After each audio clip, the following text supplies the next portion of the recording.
Okay, thank you so much. Thank you, Diana, for giving the time. Yeah. Thank you for waking up so early. I hope you can catch some sleep after I'll this. go back right back to sleep I'm glad. again. Yeah. So, welcome all to Off the Cuff. And today I have an actress who has made a comfortable space for herself in the world of Hindi cinema. She has not rushed into signing roles and still stayed very relevant in the limelight and given a spate of successful films like Cocktail, Parmannu, Happy Bhaag Jayegi, and recently Chaava. So, very warm welcome, Diana, to my show. Thank you so much. Thank you for that introduction. And she will be seen recently now on Z5 in the film Detective Sherdil, releasing June 20th. So, Yes. Diana, tell me what excited you about this project. Well, to begin with, the fact that it's a whodunit murder mystery, which is something I've not done before.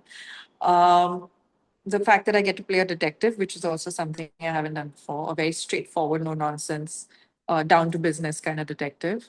And the fact that it includes a vast cast of the most amazing and actors and people, right from Diljit to Boman Irani, Ratna Pathak, uh, Sumit Vyas, Banita, Chunky Pandey, Arjun. There's just such a big, huge cast of such good actors that it was hard to say no because it's amazing to be in the company of performers like that.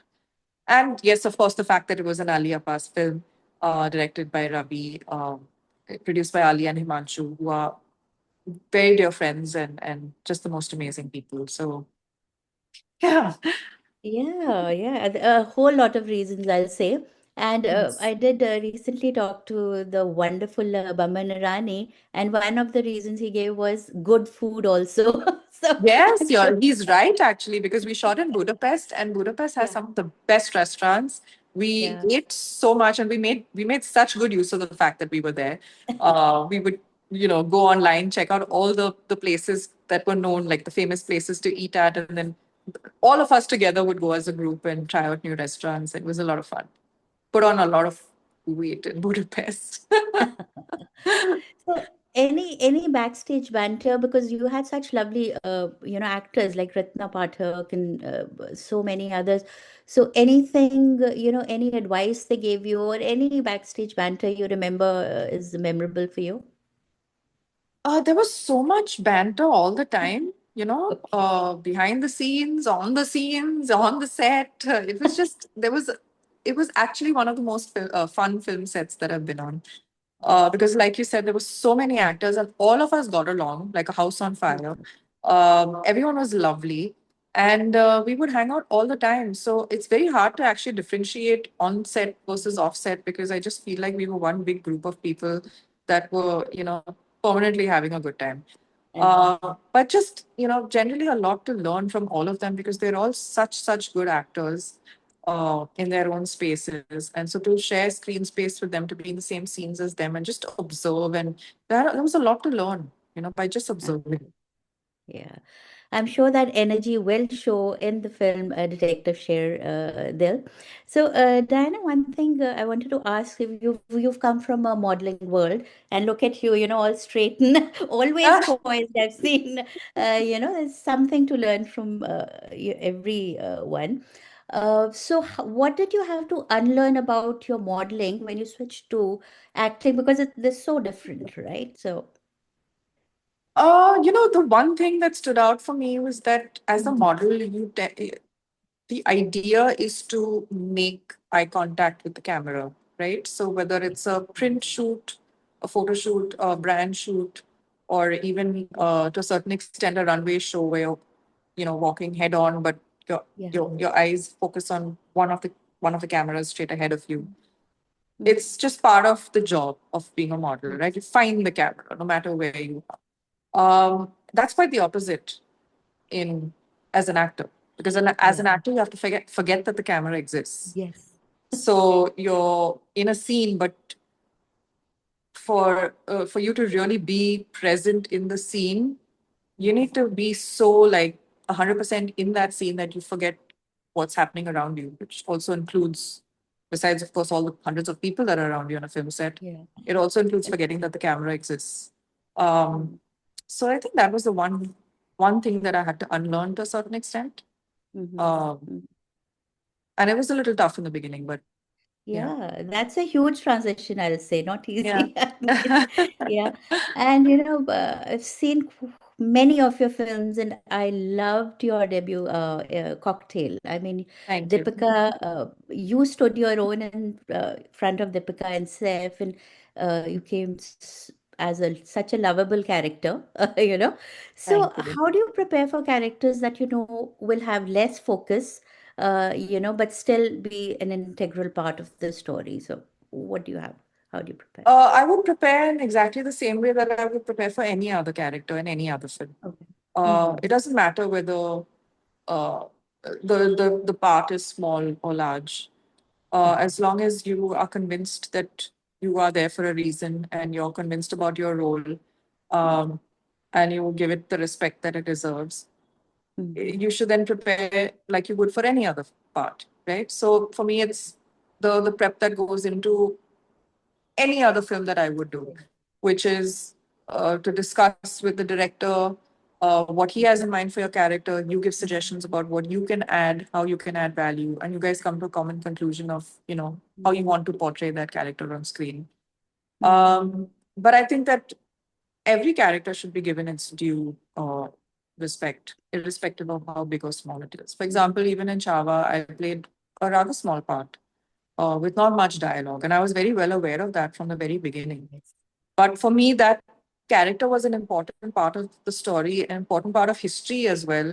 Because if you read Mm-hmm. history books and whatever research I could find on Zeenat, who was Aurangzeb's daughter, she was a very integral part of his life. He trusted Mm-hmm. her the most, even though he had two other sons.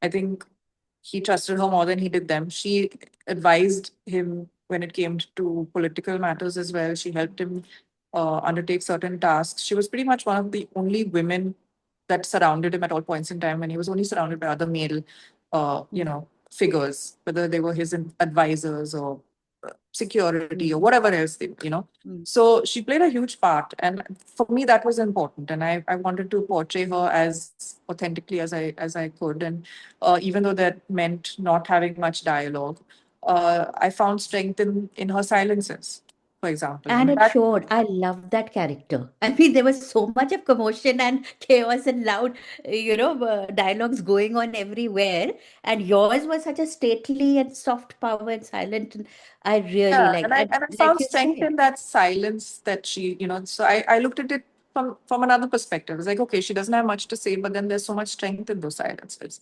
And as an yeah. actor, there's that's also sometimes more challenging to play, because when you have Yes. tools like dialogues and things to do in the Mm, scene, it makes it much easier. But when you're literally standing, like you said, stately like that, because it's not like you yes. can move around a lot with those heavy costumes and Mm, outfits, mm, mm, and you don't have dialogue to play with, then you're literally just playing with emotion and your mm. eyes and just the feeling, and it is more challenging to pull off Very. without looking blank, you know. So No, no, yeah, it was lovely, and congratulations thank on that. And now, just one question that comes to my mind. I've been following cinema from the 1950s to now because I was born way back in you. India. So what I'm seeing now, and one of the actresses also said, was that these days the stars are, okay, they social media stars also now, and they are entrepreneurs, and they have so much other ventures that they take care of. Earlier on, it was just films, and that's about it. So, you've been in the industry for some time now. How do you see this change? Is it for the better with so much of, or you think it takes away from the craft of acting?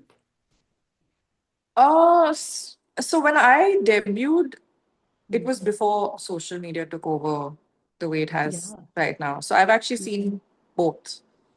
mm, And I will say that it's not easy to to when acting is your actual full-time job, but you also have to have this presence on social media because that's not just how the nature of the job now, right? It's not easy because for me, it's like either you're one or the other. But when you have to do both, it Mm. can get quite taxing because you have to find ways to be relevant on social media, when there's maybe nothing that for example, like if I'm doing a photo shoot or if I'm doing a film, there's a lot for me to post on social media, right? I have enough Mm. content, but then there's times where I'm not doing either, and then I'm suddenly run out of content, and then I have to think of other ways to then find content or create content to put on social media. So Yes. that part can get a little taxing Yeah. and tiring. But I also think that there's some great advantages to social media. You get to reach out to a larger audience. Yes. You Mm. get like the people that follow you. You kind of get to understand them, their likes, dislikes, what's working for you and what's not working for you. Uh, they're a great way to tell you, actually, Okay. through your audience. And I also feel that, a lot of social causes and things can be spoken about on social media. So your Yes. voice as an actor can be used towards good causes via social media. So I feel that Very. there's a lot of benefits. Mm. Yes, it can be tiring, it can have its downsides, but I think that there's a lot more advantage than disadvantage if Mm. it's used as a tool Yeah. in the correct way. Yeah, yeah, yeah. You have to be, smart enough to use it and in the Yeah. right way and voice here. And like you said, you've done so many different diverse roles. If I go back, all your roles have been so different, and that's so lovely. And I love, like I told you, love the pace you've taken, Thank not you. too much there and still out there. But one genre that you'd love to do, that you know I would love to in do an action film. actually, no, Yeah. you'd be wonderful at it. I Okay. mean, it would be physically very challenging, but I would love to do it. Oh, okay. And one more question was just last question. If you were a detective for a day, which conspiracy or mystery would you really love to solve? I'm very, very intrigued with UFOs and Oh, extraterrestrial life, and first of all, I don't believe that we're the only ones in this entire universe. I'm pretty yes. certain there's other life forms elsewhere, and I would love to find out more about it. It's just something that intrigues me so much. Yeah, all of us too. Let's see. Thank you, Diana. It was a pleasure talking to you Thank and you. wishing you the best. I'm Thank you following so you much. now on social media. Oh, yay. Uh, Thank you. and listeners, catch her in Detective Sherdil, June 20th, Z5. Thank you so much. Bye bye. Thank you. Bye bye. Go back to sleep now. Yes. Thanks.